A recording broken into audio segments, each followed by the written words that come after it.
When I was 15, all I wanted to do was hang out with my sister and her friends because they were 2 years older than me, and there was just something so tempting about being 17. It sounded so mature.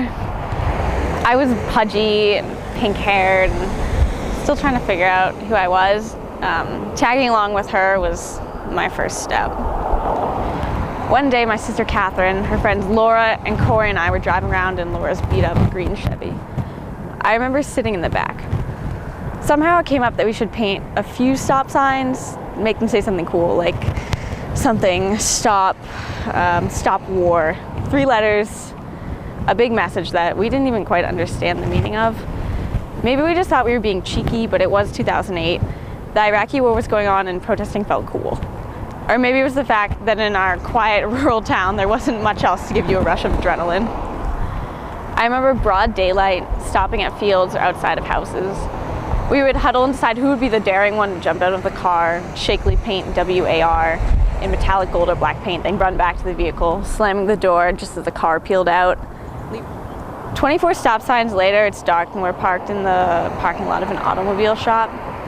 The streetlights dimly trickle into the interior of the car and we're sitting idle, the engine's off. I remember feeling uneasy because we were so close to the center of town, we had just painted a stop sign about 100 feet away. Suddenly there was a knock on the driver's side window, an endless number of stomach-wrenching raps until Laura finally lowered it. A dark figure of a man stood outside, glaring at us. "I saw what you did and I called the police," he told us. "I moved here to get away from kids like you." This was the first time a stranger had ever yelled at me. This was the first time I'd ever been reprimanded for something. I don't do anything that goes against the grain. Now I'm a stop sign criminal, a hoodlum. I'm a local urchin vandalizing the streets. I was absolutely horrified. We eventually made it back to our house and I walked in my room and lied on my bunk bed in the dark, staring at the box spring above me. I counted the wood panels and I counted the strings hanging down. Cars passing by shed light through my blinds and reflected on my mirror as I silently sat thinking, I'm going to jail, I am going to jail. Surely enough, half an hour later, there's a knock on our front door.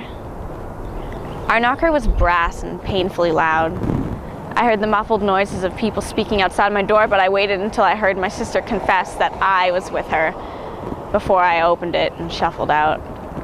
The police officer who scolded us was bald and intimidating. I remember his boots and uniform made all sorts of clinking and clunking and leathery noises as he moved around.